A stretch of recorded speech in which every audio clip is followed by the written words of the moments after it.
Hi, I'm Melissa Cote. The fastest way to achieve success is to find someone who's already done an amazing job at what you want to do, and then have them explain to you exactly what they did to get there. We all rise by lifting others. Hi, I'm Nycki Carter, and we are the founders and owners of Insporise, a platform where we can connect wildly successful people with aspiring successful people. And over the next 30 minutes, you are going to hear from someone who is truly inspiring. Hello, Nycki Carter here. I am the co-owner of Insporise. We are so excited to have an amazing guest. She is somewhere very far from the US, from Melissa and I cannot wait to hear. She's a digital nomad. She has a great online presence, and we are so excited to learn about her story. Melissa, I'm going to let you jump in, say hello, and then we will talk to our amazing guest, Sami. Thank you, Nycki. Hi, everyone. I'm Melissa. I'm the other co-owner of Insporise. And as always, we have a wonderful guest, and we're so excited to hear from her. So without further ado, Sami, please tell us, where are you? What are you doing? We're so excited to hear. Hi, I'm Sami, and I'm currently based in Chiang Mai, Thailand, which is in the north of Thailand. Unfortunately, not near the beaches. I've just come from that area, but it's got beautiful mountains. And yeah, I'm originally from Wales, which is in the UK, and I've been a digital nomad now for about 3 years. I originally came out to Thailand 5 years ago, but as a teacher. So I started off as a teacher, and I was teaching full-time for 2 years, and then I started to build up a remote business online on the side. And then I went down to part-time teaching, and then eventually went full-time as a digital nomad back in 2018. And yeah, this has been my life ever since. Oh, I love it. I feel like she says so casual, this is just my life. Yeah. This is my life. Oh, I love it. So exciting. I've been talking about this all day. I'm like, we're going to talk to someone in Thailand. It's like 10 o'clock at night here for us. So super exciting. Okay, so tell me a little bit about your travel, in between Wales and Thailand. Did you go anywhere else? How did you end up staying in Thailand? Did you go there for the first time? You're like, I don't know what kind of life choices I have to make, but I'm going to be here. Tell me a little bit about that process and what was going on. Okay, so when I was growing up, we never really traveled at all. Our summer holidays were in Wales. We never really traveled out of Wales. So I honestly don't know where I got this travel bug from, because I didn't step onto a plane until I was 15 with the school. And we went to America. I went on a kind of an exchange with my drama club. And I just loved the fact that there was a world out there. It kind of opened my eyes a little bit. So then I didn't really travel much during university. I only started traveling really in my 20s. And that's when I started to dip my toes into Europe. And I had a few trips in Europe. And then I decided to go and work in America, because America was my big dream. When I was growing up, it was I just want to move to America, because I think I just was watching all the movies, watching all the TV shows, and I just loved everything about America, and the national parks, of course, because I'm a big hiker. So I started doing the summer camps in America back in 2013 to 2015, and I did a lot of road trips, and I was like, this is it. I just want to do this full time. And I was working in education welfare at the time, where I was kind of in social work. It was kind of a social work background.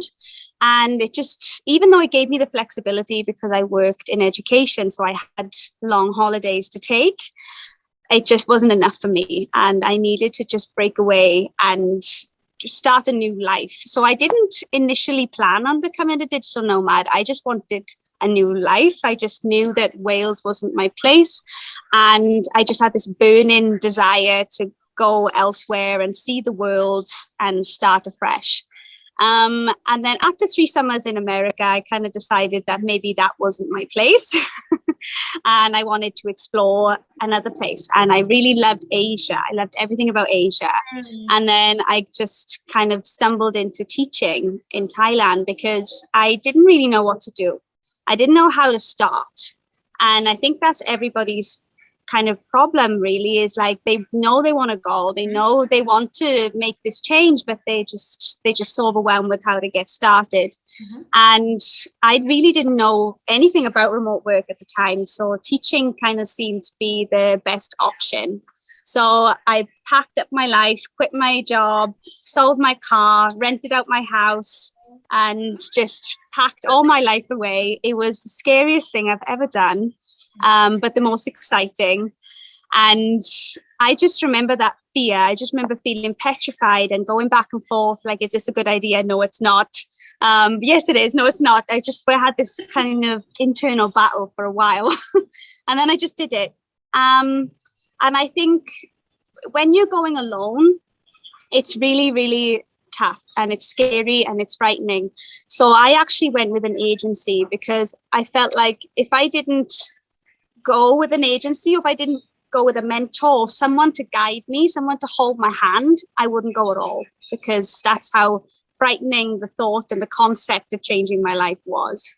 So I went out to Thailand in 2016 with the agency and started teaching in Krabi, which is in the south of Thailand. And then I also managed a hostel while I was down there, kind of fell into that. That's cool. That's a whole nother story. And then I traveled around all of Southeast Asia, did the backpacking thing for a while.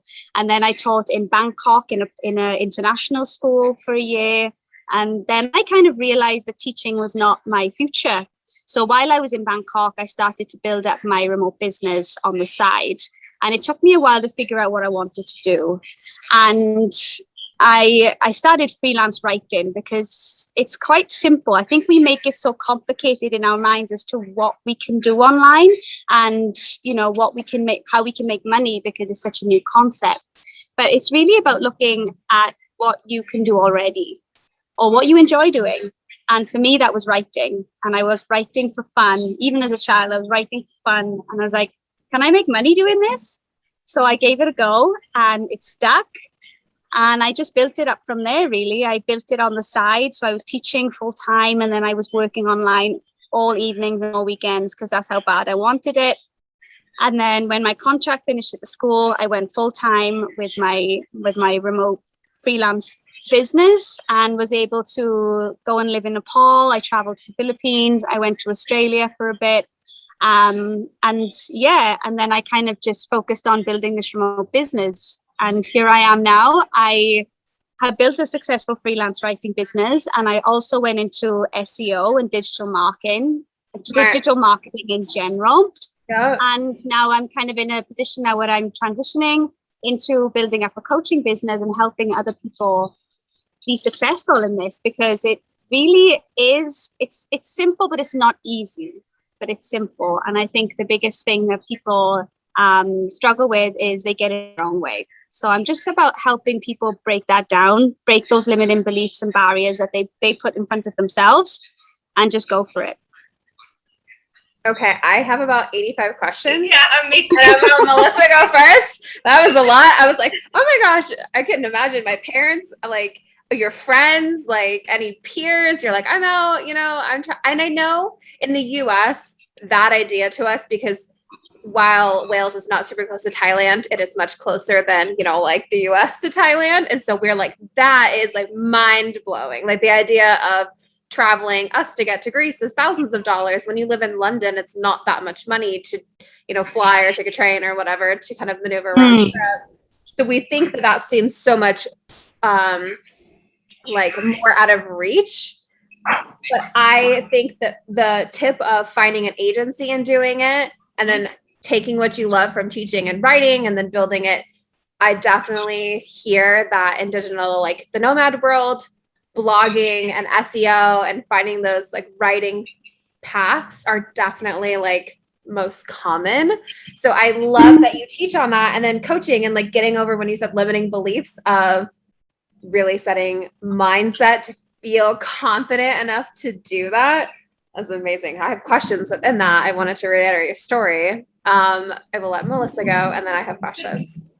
Okay, so I too have so many questions. However, I'm gonna try to relate it to myself, and just start with one question here. So I'm originally from the Boston area, and I have a son. I'm a single mom, and I decided on a whim that I was going to pack up my entire life and move across the country to Las Vegas, not knowing anyone, not having any contacts over there. I didn't have an agency, and so it was for me. I guess the limiting belief that I had was that I'm leaving every single person I know. And am I ever going to build up a life like that again? And so did you have a moment where you're like, okay, I'm leaving everyone I know, and how am I still going to stay connected? Like, how am I going to feel that connection to humans, but be alone somewhere in the world? Absolutely. You know, that was the toughest thing, because I have a lot of brothers. I'm one of 7. So I have a big family, and we all live in this one town. Like, I think I have one cousin in England, but all my family live in this one town. So we're quite close knit, you know, like my grandfather lives over that street, my grandmother lives down the road, you know, so we're very close in that way. So for me to do this, they all thought I was crazy. They thought I was having some sort of quarter life crisis, and that I was, you know, they kind of gave into my little Euro trips and going to America, hoping that I would kind of grow out of it and do the right thing, which is settle down and have kids. But it just kind of grew, and they didn't understand it. So they were trying to be supportive, but really were trying to talk me out of it, because they were scared, you know, they were fearful. It's something that no one has ever done before. Right. And it was very scary for me too, because like you said, you're leaving everyone behind, especially when you're going alone. You're not going with a friend or a partner. You don't have that kind of security blanket. But that's how much it burned inside me. And I just kind of knew that I was going to make it work. I was determined to make it work, because that's how bad I wanted it. And another thing I really loved about, you know, I really do value community. So anyone that's thinking about doing this and they do find themselves solo, like they don't have a partner or a friend that they can do it with, I would say, like, find a community first. Like, go to a place where you know there's a lot of digital nomads and you can just fall into that community. And yes, it's scary, but it's doable. It's absolutely doable. There are many places around the world which are digital nomad friendly. Chiang Mai being a big one. There's so many digital nomads here. I know Tulum in Mexico as well. That's a big hotspot for digital nomads, in Portugal. So that's what I would recommend is start where you know there's a community, or even start talking to people beforehand, like on a Facebook group or something, you know, like, hey, I'm just starting out, I'm solo, quite afraid of this new journey. Is there anyone else that's in this area? And then how I stay connected with my family is, well, through technology, the beauty of technology. Right. I've been out of Wales since 2016, and I haven't really had any friends or family come to visit me, which is a little sad, because I would love to show them my new life. Right. But they're in a kind of mindset that if you want to see us, you can come back. Yeah, so, I find that too with me. That's familiar. Same story. But, you know, I kind of take the approach of, like, you know, I'm the one who decided to change my life. You know, everybody else kind of just wanted to stay stagnant, and that's okay. Like that, you know, if that's what makes them happy and that's what makes them feel safe and comfortable, like I'm all for that. But if I'm the one that decided to make the change, then I guess the responsibility sort of falls on me to go back and, you know, visit everybody. But I think that's amazing advice as far as, like, finding that community. I think that that's the piece of the puzzle that when somebody's thinking about doing this, that maybe doesn't seem obvious right away to them. And I think it's brilliant that you, before you made that move, like, started putting those pieces together for yourself.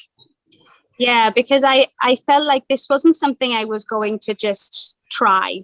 I had made the decision that I was going to make this huge change in my life, and this was going to be long term. I had no plans to come back to Wales and, you know, do a year or two. Like, no, this was it.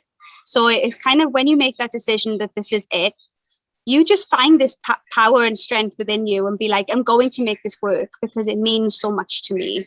And it does. And also what I would say is confidence is a huge thing. I know when I speak to a lot of my clients and people that are in my audience, confidence is probably the most major kind of barrier to doing this, especially if you're solo and they're like, I'm not confident enough, I'm not extroverted or whatever.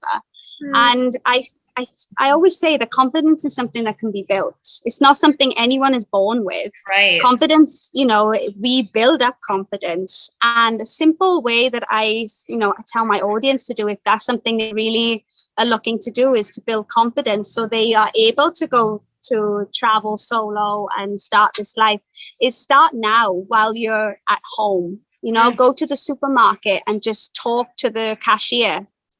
Talk to the checkout person, just start a conversation. And I know that can seem really scary, but once you do it, you realize that person is a human being.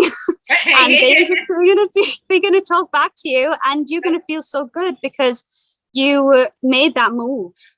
And that's what you have to do constantly when you're traveling and living in different places, is striking up conversations with people, and the more you do it, the more natural it will come. So start now, just go down your local shop and say, hey, how are you doing today?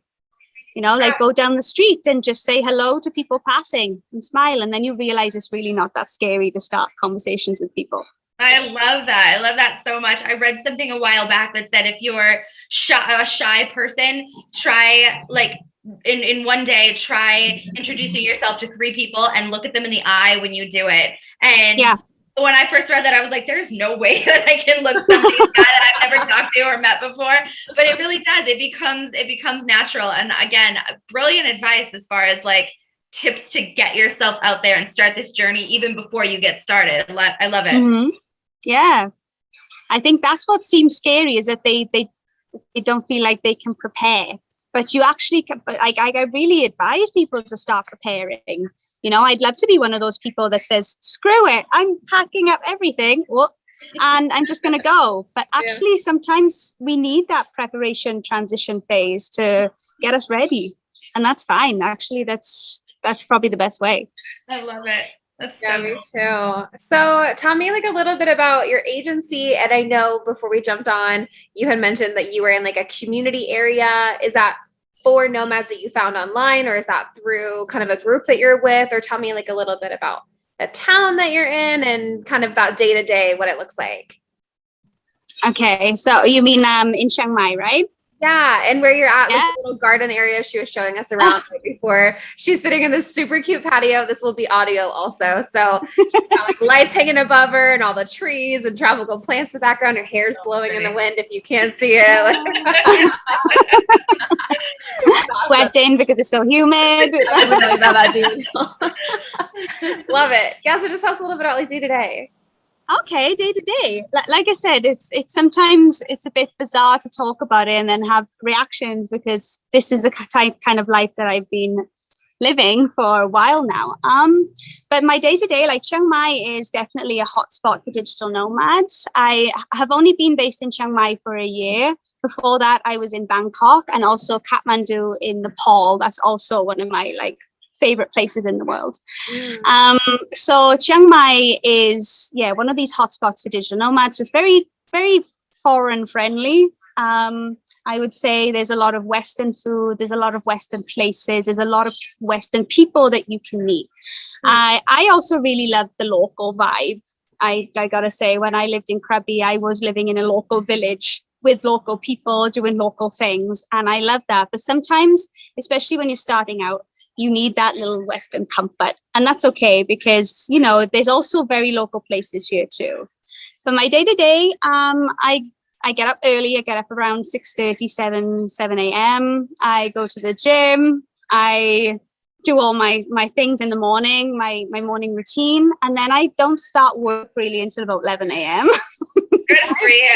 Yeah, perfect. Yeah. I really like, so one of my biggest things, especially when I was teaching and you're starting at 7, 8 a.m. in the mornings, and one of my biggest things was to take back control of my morning. I really wanted to have my mornings to myself. because I just didn't like that rush in the morning. It really just made me feel yucky. So I kind of had the intention when I started this life is to have my slow mornings and have the mornings to myself, to exercise, to meditate, to read, to whatever. And then I start my work at 11 and I come to the co-working space, which is where I am now. And then it's just full of digital nomads. So, they're doing different things and they're very inspiring. And then we have lunch and I may finish work around 6, 7, depending on what I have on. But then what I also love about this life is if you need to step out from an appointment or whatever, or you just want to take half day, you can. There's no one really saying that you have to stay in one place and do specific hours. It's what I just love, the flexibility of being able to have that control over my day. So sometimes I won't start work until like 2 p.m., but then I know that I'll have to maybe work until 9 p.m. So it's like you have control over your schedule. And then in the evenings, Chiang Mai, normally it's a bit restricted right now because of COVID, but normally everything's opened up and, go for dinner with friends or you go to the rooftop bar for some drinks if it's a Friday night or a Wednesday night, it doesn't really matter. And then on the weekends, because we live in Chiang Mai is so beautiful, by the way. It's just got these gorgeous mountains and local villages within the mountains and the tribal villages. So on the weekends, I try to take like motorbike trips. I have a motorbike and there's a group of us and we go and we just go into the mountains. I know last week we went to, we hired out a villa. There was like 12 of us and we hired out a villa and we went up into, it was about an hour away into the mountains and we just kind of hiked and chilled and was just like relaxing. But then you can go glamping on the mountains here. That's another thing I love to do on the weekends is just, they have these kind of small pods. They look like igloos. And you can just rent one of those out and just be there for the weekend. It's just so lovely. Well, your family doesn't come visit you. We're absolutely we're coming. We're on our way.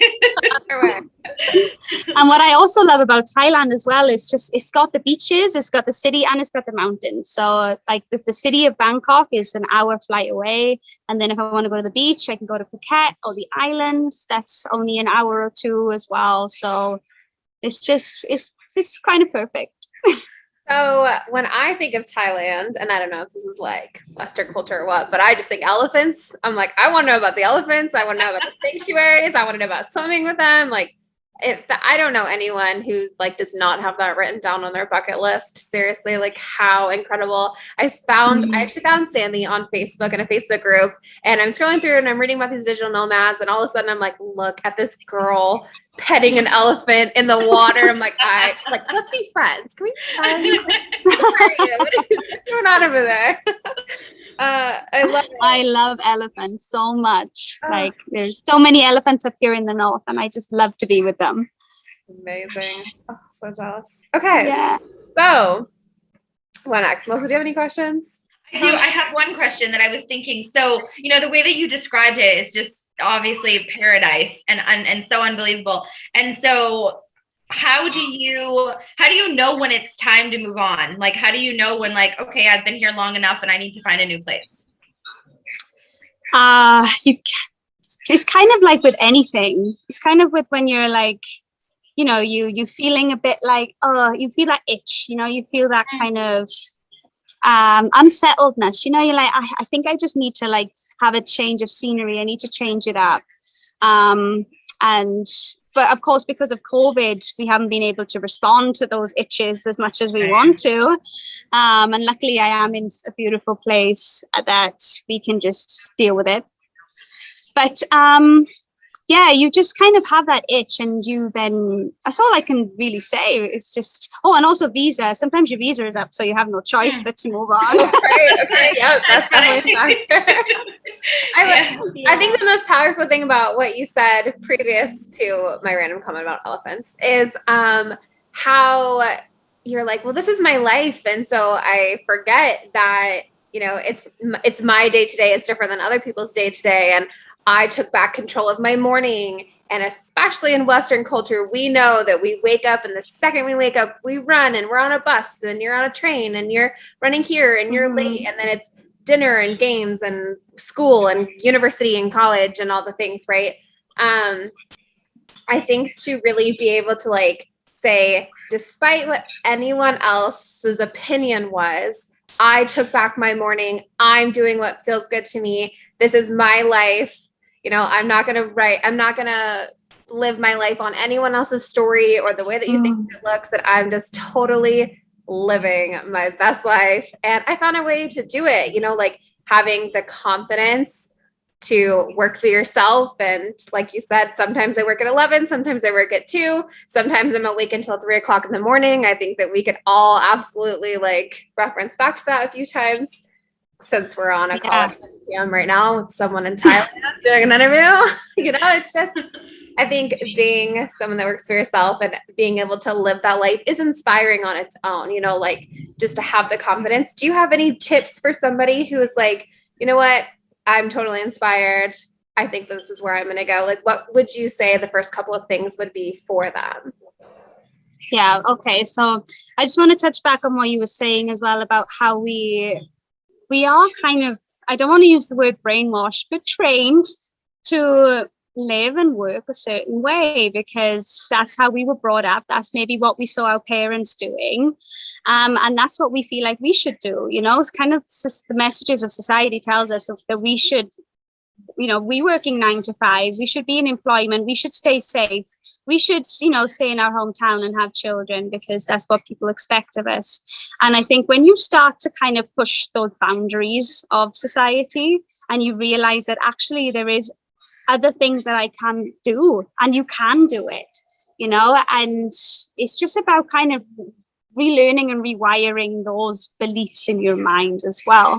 And that was the biggest thing for me, is taking back control and being like, because, you know, sometimes you don't have that belief in yourself or that confidence that you can do it, but you don't really need that to start. You just need to take action. You just need to do it, you know. And I think anyone that's thinking to themselves, right, I'm kind of done with this rat race 9 to 5, going through, you know, dreading Mondays, looking forward to Fridays, I'd say that, you know, start now. Just have a plan, a transition plan. So I'm not about to give advice to people being like, throw in the towel and just go, just do it, because quit your job and run away.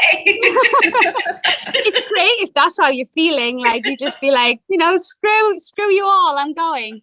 But it's kind of not reality, you know. And a lot of people need that transition time to plan, to get ready, and that's fine. You know, it's about taking bold action, and it's about taking consistent action every day, and just know that that's where you're going, and do things every day that lead you towards that. So that could be like just starting to build up a business on the side while you're working your 9 to 5. It could be getting your finances in place. So, okay, well, I feel like I need to have X amount of dollars before I, you know, quit my job and leave. Yeah. How can you get to that figure? Like, how much savings can you put away each month, and how long is it going to take you? So it's just about having that idea in mind and know that this is the goal. Sorry, mosquitoes in my face. Know that that is the goal. And because it took me 2 years, actually, I knew that I wanted to do this, and it took me 2 years to get to the point where I felt, well, I don't even want to say felt ready, because you'll never feel ready, but that I had enough, and I was like, okay, this is it. You know, it's either I do it or I don't. So it's good to have a plan in place and to work towards it, but also know that you are going to have to make a decision when you set that deadline as well. So the tips I would have is like, figure out what you want to do online, you know, and you might not know, and you might try a few things, but just get started. You know, I think a lot of people get kind of suffocated and overwhelmed before they even begin, because they don't know where to begin. And a lot of the things that I advise my clients to do is just try and look at what they have already. Like, don't overwhelm yourself into thinking you need to learn this huge skill, because you might not even know if you like it. And then you're going to invest time and money into learning, let's say SEO, for example, because it is a big digital nomad moneymaker, but not everybody loves it. Right. And if you don't love it, if you're not enjoying it, then what's the point in doing it? What's the point in building this life for yourself? So really have a think of what you really enjoy doing, what you can do right now that you can just get started straight away in building a little side hustle for yourself. And, you know, just start there. And it could be something like blogging, writing, freelance writing. It could be graphic design. It could be e-commerce, that you want to kind of go into e-commerce a little bit. So I guess my advice is really to just start with what you have. Just get started. I love it. Yeah. I think the power behind that statement is, you know, Melissa's worked for herself for 15 years. I've worked for myself. I'm in year 5, moving on to 6. And I think that, you know, unless you missed a step in your story that you're not telling us, people just assume that these digital nomads have millionaire parents, or we give ourselves these stories like, I just happened to win the lottery and then decided I was going to try, right? Like they think that something happens, but really, like, you do have everything you need, and you can learn and by your passion exactly what you need in order to live the life that you want. Like, it's obtainable for literally everybody. You Absolutely. just have to have the confidence to do it. And I think people need to hear that, right? So it really sounds like you touched on that, which that's amazing, because exactly what you said. They're like, I got to go to school for 5 years to go learn SEO and marketing and launch website designs in order to sustain myself. But it's just not the truth, you know? Like, absolutely not. Yeah. No, like I came from a working class family. I didn't have money growing up, you know, and maybe that's what I have to thank for my, you know, my control freak saving. But, you know, as long as you have the savings behind you, you don't need $1 million to get started. And you also don't need a degree. Like I've been doing marketing and SEO for 2 years. And I don't have a degree. I knew nothing about marketing. I taught myself. I taught myself how to do it. And you don't need pieces of paper to tell you that you can do it. You just need to have the drive and have the passion and have the determination to learn and do. And also, you're going to pivot. You know, just because you're like, okay, I'm going to do this and only this. Because that's the beauty about having a remote business that's yours. And I'm sure you girls know as well, you know, it's better to move a moving train than a stagnant one. Mm-hmm. So once you start moving and you just get the ball rolling, you think, oh, hang on, I could go down this route. Because for me, I started off as freelance writing and I was enjoying that. And I thought maybe I'll start doing a bit of social media management. And then I started to dabble in that, but actually figured out I didn't like it. So I pulled back. I was like, okay, I'm not about to do that. But then I went into copywriting and I was like, oh, this pays more and I'm still enjoying it. So then I learned all I could about copywriting. And then I was there for a bit. And then I went into editing, you know, so you just keep growing. You just keep growing, and it's okay if you want to dabble in a few things at once. But what I do say is if you're dabbling in a few things and then you find that maybe graphic design is your thing and you love to do it and you're making money doing it, really hone in on that and get really, really good at it. Get to expert level, go for it. Be an expert in it and find your niche as well. So that's another tip that I would say, maybe not to begin with, because once you're starting, it's better off to just focus on starting rather than getting your brand perfect, getting your target niche perfect. And then as you're going, start to build on these things, start to build your skills, start to build your niche, start to build your brand, and get excited about it. You know, don't overwhelm yourself with all of it to begin with. Just little by little, build it up and enjoy the process as well as you go. Such good advice.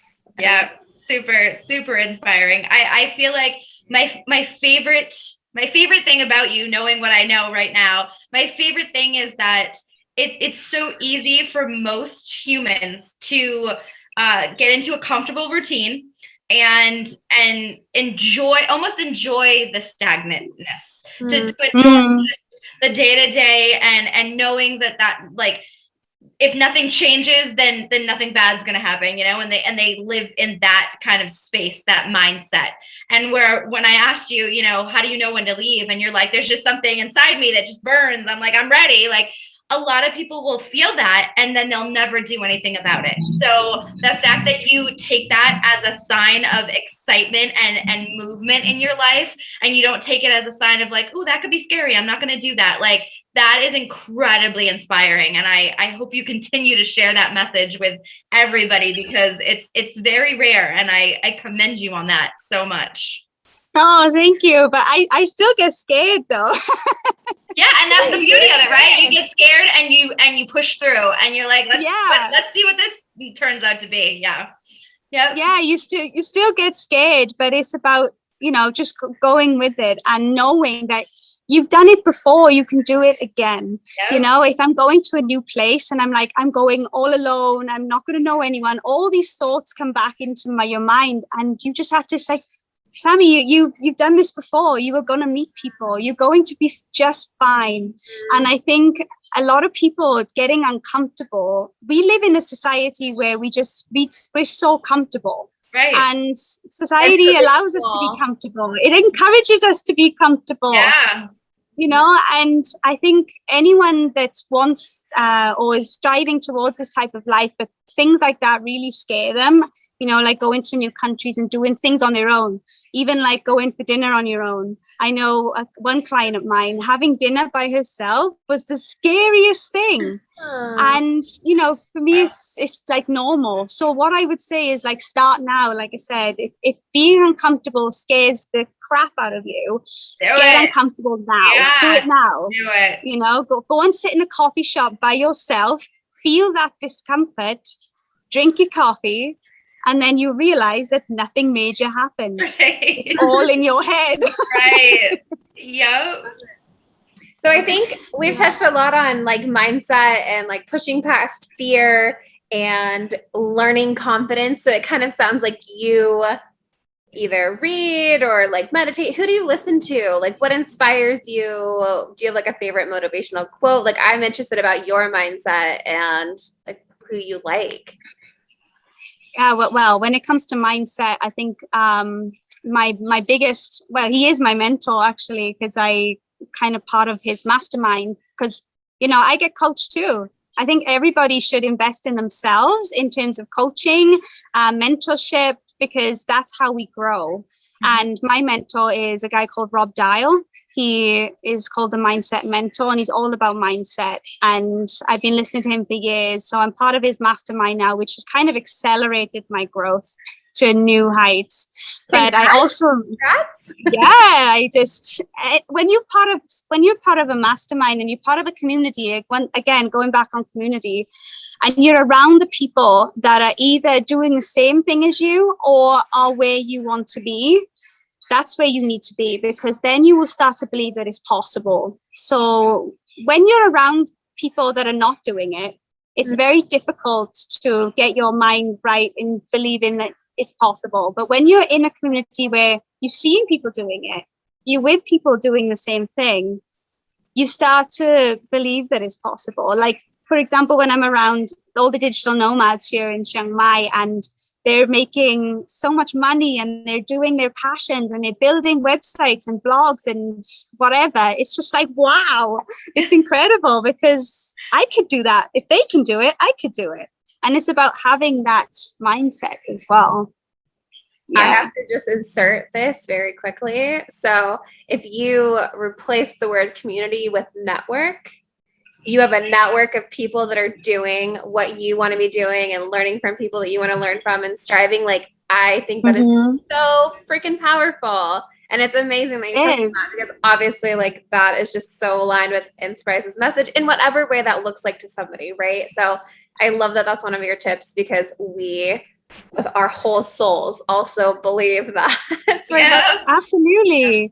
As humans, we need other people. We need community. We need that sense of belonging. And it's wisely that is. And that's quite of a sad thing about leveling up in life, because, you're leveling up in life. You're looking for those new communities and those new networks that you can be part of. But sometimes when you look back at the people that are not coming with you, it's, for me anyway, it's quite when I look at my friends back in Wales, it's quite difficult to find that common ground now because they're all married with children, doing their 9 to 5s. And of course, they still mean a lot to me, you know, they're still my friends. But I'm kind of in a new chapter of my life. I'm on a new page, so to speak. So sometimes that's the thing that we have to accept as well when we're changing our life and leveling up, is sometimes not everybody will be coming with us. Mm-hmm. Yeah, So I think relatable. Yeah, I was gonna say, I think that's a great message, because a lot of times, again, with the feeling like I'm comfortable in my life, like that's something that, you know, could hold you back. That like, well, what if I move forward and this person doesn't? And we all go on our own journey, and in that journey, we find the right communities for us as we move along, you know, down whatever road we choose, and we connect with those people that we need to connect with at that time. Absolutely, yeah. And it's okay to let go. It's, you know, I think a lot of people try and, you know, cling on to old things, whether it's people, whether it's materialistic stuff, whether it's relationships, whether it's themselves. They don't want to let go of, you know, those things that they identify with. But actually, it's just so powerful to let go sometimes, because you're making space for new things and growth as well. And that's always such a wonderful thing. There's a quote that I really love. Sorry, Nycki. It's be someone today that yourself, you know, from last year is inspired by. And so if every day, you know, you try to be the newest, best version of yourself, your past self will literally admire that person. Like that's one of my goals. Absolutely, yeah. And it's having a clear idea of who that is as well. Yeah, I was gonna say growing pains too, right? Like people think that growth is like this 100% luxury experience, and while you're like, I am here living a luxury life, you're like, growing pains are real, you know. Going to the gym is painful, like squats are painful, trying to figure out where I'm gonna live is painful, air quotes, right? Yeah, so I think that's really powerful to just like, trust me, if you can do those squats and those sit-ups, like you can also build those same muscles with confidence and communication and like train your brain. Like it's all the same kind of process. So I think that's really powerful. Love it. Yeah. And another tip I could give as well, because you know, sometimes it's nice to have those little comforts. I have like a bag of just these little trinkets, like fairy lights and things that I like to put up. So when I'm on the move, like if I'm not settled somewhere for more than 3 months and I'm on the move quite a lot, I have this bag of things that I take with me, and I just put them up wherever I am. And to me, then I feel like a little bit at home, because I know that's a lot of people's scary thoughts as well, is like, I'm going to feel so unsettled and I'm going to feel like all over the place. And actually it doesn't have to be that way. You can have your things with you that you can just put up wherever you are, and they don't, you know, they don't weigh much. And it will give you that sense of home as well. So that's another tip that I do when I travel a lot. That's a really good tip. Adding a known to your unknown, like that's a really good tip. Yeah, there's so much power in things that we put power on. So like, it doesn't, like you said, it doesn't have to be big things. It could be something as simple as the fairy lights that you have an emotional attachment to, and it can be that basic, but that it brings you that joy. And I think anything that you can have around you, even just where you're sitting right now, like anything that can bring you that joy, I just think is very, very needed and crucial. So the fact that you have those little things is awesome. That's really good. Yeah, because it is frightening, you know, new country, new language, new currency, new everything, and you're just like, and then you get your Airbnb or whatever, and you're like, okay, let me put my lights up. I feel good now. I feel good. Yeah. Like, I'm not sure about the language. I'm not sure about the food. I don't know where I'm eating dinner later, but I don't have my fairy lights. My lights Okay. I love it. Yes. So amazing. I feel like I could ask a million questions, but you have provided so much value, and I'm so excited that we got to chit chat. Do you have a favorite motivational quote or like a mantra that you kind of tell yourself? I would love to end on that note. Absolutely. That's positive. Okay, well, I actually have it tattooed on my thigh because that's how much it means to me. And it's super simple. It's life's too short. And I live by that. And without going into too much detail, I have kind of been around people with regrets. I've been around people that have come to the end of their life and they've just got these regrets and they wish they did this and they wish they did that. And that's probably the most heartbreaking thing to see. So when that happened, I was like, I need to live by this. Life's too short, because it is. We only have the one life. And if we don't do it now, then time's up. We don't get a second round. That's it. So when I think about taking chances, taking risks and doing things, I always think to myself, well, life's too short. I either do it or I don't. Which one am I going to regret at the end of my life? And knowing that, it's hard to say later. Oh, I'll do it later. I'll do it after. I'll do it. You're just like, how do you know? Like, how do you know? Do it now. Do it when you can. Make it happen. Absolutely. I love it. Absolutely. Yeah. And when you know people that... No, go ahead. When you know people that have died young as well, you know, it really kind of slaps you in the face, you know, and you know, people have died young and you're like, this life is so fragile. I could go at any time. And as morbid as that is, it's actually quite empowering as well, because you kind of live life more to the fullest when you know that it's going to end one day, without being too morbid about it. Seriously, though, when COVID became really serious, people were like, it's not safe to travel right now and this and that. And I'm like, listen, so many things could happen, right? Without being negative about it, you're like, so many things could happen. Like, you just got to live your life. Like, absolutely. Yeah. And those things that you're worrying about today, you know, are they important in a year's time, 5 years' time? Probably not. And when you do them and you get back and nothing happened, you're like, what was I even where nothing even happened? Exactly. I think our brains just, I like to use the word catastrophize, because we catastrophize in our head about the smallest of things. And then we do it and we're like, oh, okay, that wasn't too bad. I could do that again. Melissa's really good at this conversation, like our primal brain of keeping us safe, right? She's really good at that whole topic. Yeah. I was gonna say, like, I feel like definitely the overall mantra of everything I'm hearing is do it now. Like, just plan it and get your confidence up and do it now. If you've ever had a thought of it, if you've ever had a wish, a desire, like, run with it, do it. Do it now. Take consistent action every day towards where you want to be. Absolutely. I believe that. And I think if you take it one step further, I believe that people who have that feeling, because not everyone has the feeling to like get up and leave their life and do the thing, right? But the people that do have it, like, there's a reason why it's going to work out. Like, the universe or whatever you want to say would not put this need into your life if it wasn't going to work out. You know, there's a reason why you have the intuition to do it. So just do it. Like, just figure it out. Absolutely. Yeah. Yeah. And I think that's when we feel unsettled in life, is when we're doing something that's not meant for us.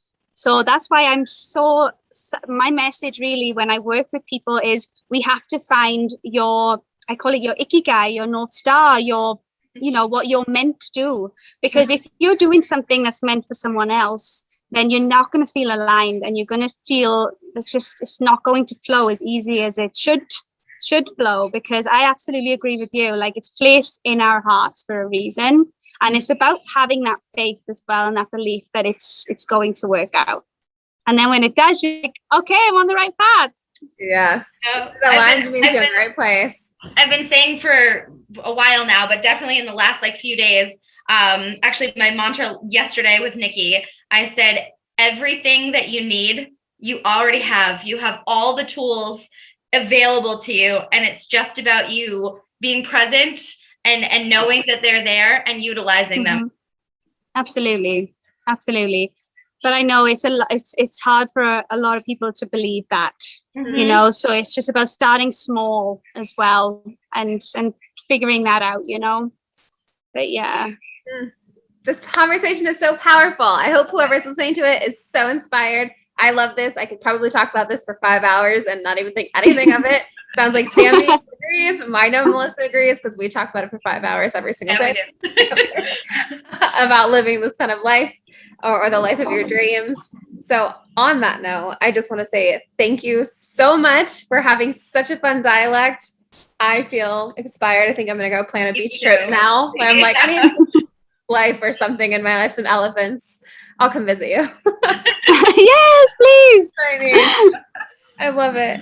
Okay. Well, thank you so much. How can people connect with you and find you on social media? Yeah, so tell us all the things.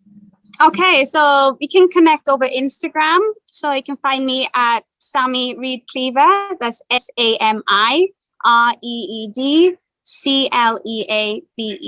Sami Reed Cleaver. So I'm over there and I post, really cool stuff with elephants, as well as like really good tips and advice on how you can get started online as well, and how to figure this out, whether you want a remote job, remote business, and where to go with it. So I'm very much honed in on just getting started, so if this is something that you something that you want, something that you've been dreaming about, but you feel really overwhelmed, then that's the kind of content that I'm focused on right now. I love it. Well, if you are listening to this, go flood her with love, questions, go read her stuff, go check it out. I've seen a lot of your tips. They're really super cute. Your reels on Instagram are adorable. Thank you. And thank you for having me. It's been such a joy. Oh, I love it. All right. Well, without further ado, we will talk soon. I will create an amazing video, put it on YouTube. I will connect everyone with you. I'll lay your social handles so they can stay in touch with you. And hopefully this is not the last of we hear of you. If I come up with another topic, we'll be in touch. Yeah, absolutely. Oh, thank you so much. It's been wonderful. It's been really good connecting with you girls and meeting you as well. So much, Sami. This has been so fun. Bye, girls. Bye. Bye.